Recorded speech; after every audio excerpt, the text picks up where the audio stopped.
Okay, picture this. You are trying to go to the gym. You told yourself you would. You even laid out your clothes. But when the alarm goes off, your brain says no.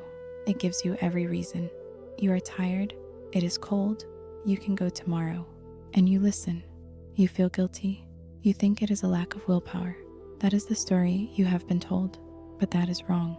That is not what is happening. Not even close. Your brain is not fighting you. It is protecting you. From what? From wasting energy. Your brain is the most energy-hungry organ you have. It will do anything to save calories. Anything.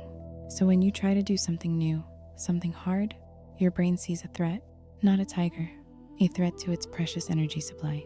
It slams on the brakes. That feeling is not laziness. It is your body's ancient energy-saving program kicking in.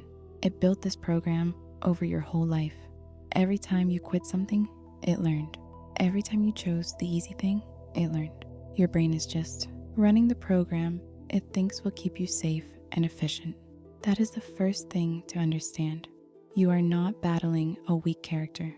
You are battling a very efficient, very stubborn computer. It is doing its job, and its job is to keep everything exactly the same. Now, here is where it gets interesting. That computer has a filter. A spam filter. Its whole job is to decide what you notice. Think about the last time you thought about buying a specific car. Suddenly, you see that car everywhere. Those cars were always there. Your filter just started letting them through. Because you told it to, you gave it a new search term. That filter is a real piece of your brain. Scientists call it the reticular activating system, but you can just call it the spotlight. It shines on what you tell it is important, and it leaves everything else in the dark. Most people never give it clear instructions, so it shines on whatever is loudest, or scariest, or easiest. Your phone notification is loud. Your worry about a conversation is scary. The junk food in the cabinet is easy. Your spotlight goes right to them, because you have not told it to look for anything else. You are letting your environment set the agenda for your brain. That is why willpower fails. You are using your conscious mind, which gets tired, to fight a subconscious filter that never sleeps. You are trying to push against a spotlight that is already pointing somewhere else. The trick is not to push harder. The trick is to change where the spotlight is pointing. And you do that not with effort in the moment. You do it with a clear picture before the moment even happens. You have to give your brain a new target. So you have this spotlight in your brain, and you know you need to point it somewhere better. But how? You cannot just think it. Thinking is too slippery. Your brain needs a clear picture, a specific target. This is the first real step. You have to write it down. I know that sounds basic, but the reason is not. When you write a goal, you are not just making a note. You are sending a formal request. You are using the newest, smartest part of your brain, the planner. The part that makes decisions. Scientists call it the prefrontal cortex. It is like the CEO, and you are having it send a memo down to the ancient spotlight in the brainstem. The memo says, this is the new priority. Stop looking for distractions. Start looking for this. Writing makes the thought solid. A thought in your head is like a cloud. It changes shape. It floats away. Words on paper are an object. Your brain can lock onto them. Try it with something small. Do not write, get in. Shape, that is a cloud. Write walk for 20 minutes after breakfast on Monday, Wednesday, and Friday. That is an object. That is a clear search image for your spotlight. Now, the magic starts. Once you send that memo, your spotlight gets to work. It starts editing the world for you before you even realize it. You are walking down the street and you notice a perfect walking path.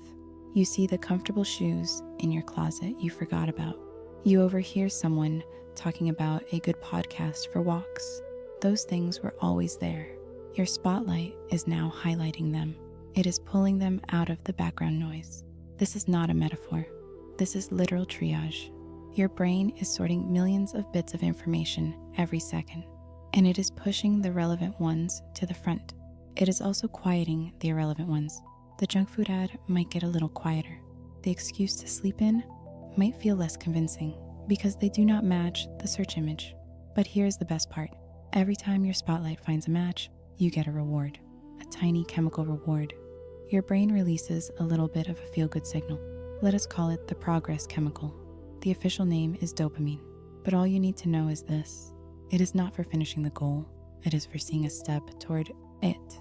You notice your walking shoes. Little reward. You complete the 20-minute walk. Bigger reward. This changes everything. The process itself starts to feel good. Your brain begins to crave the search. It wants to find more steps because steps mean more of that good signal. This creates a loop. You set the target. Your spotlight finds a clue. You get a reward. That reward makes you want to look for another clue. Your spotlight gets even sharper. This is how things start to feel automatic. This is how people seem to get lucky. Their brain is just tuned to find the clues. Yours can be too, but it needs that clear, written memo first. Without it, the spotlight just wanders, and it will always wander toward the easiest, loudest, or scariest thing. You have to tell it where to look. All of that leads here, to the final piece. This is where it all clicks. You have your spotlight. You gave it a clear target. It is finding clues and giving you rewards. But something deeper is happening. Your brain is not just looking for things. It is becoming something. It is updating its answer to a very old question. The question is, who are you? Your brain has a story about you. It runs this story in the background all day. It is your internal narrator. Let us call it the self-story network. Its job is to make sense of your life, to fit everything into a coherent plot. And it is always listening to your actions, especially your repeated actions. So when you start consistently doing something new, your brain notices. It sees you write the goal. It sees your spotlight find the clues. It sees you take the steps, and it starts to edit the story. The character in the story begins to change. The person who walks 3 times a week is not the same character as the person who wants to get in shape. One is defined by action, the other by a wish. Your self-story network starts to write in the new actions. Slowly, then all at once. You stop thinking, I should go for a walk. You start thinking, I am a person who walks. This is not positive thinking. This is neurological fact. Repeated actions carve a deeper path. They build a stronger connection. Each time you act, you are voting for a version of yourself, and your brain is counting the votes. When the votes are consistent, the brain accepts the result. It updates the profile. This is the real rewiring. You are physically strengthening the connections for that new self-story. Now, remember your spotlight. It takes its orders from this story. So as your story changes, your spotlight changes its search. It is no longer just looking for walking paths. It is looking for anything that confirms the new story. It might highlight a healthy recipe, or it might quiet the urge to stay up too late, because those things fit the character. The person who walks is also a person who needs good sleep. See how it builds. The loop closes. You act because of the story. The story strengthens because of the action. And your spotlight adjusts its filter to match. You are not fighting your old brain anymore. You are giving it a new script to follow. This is the quiet clarity, the overwhelm at the beginning, the chaos of an unfiltered brain that was just a system waiting for a program. You are the programmer. You do not control every thought, but you control the target. You control the first action. You write the memo. That memo changes what you see. What you see changes what you do. What you do changes your story. And your story changes everything you see after that. Your reality is not fixed. It is not something you just react to. It is something you actively construct with every goal you write, every clue you notice, every step you take. You were never lazy. Your brain was just running the only program it had. Now you know how to upload a new one.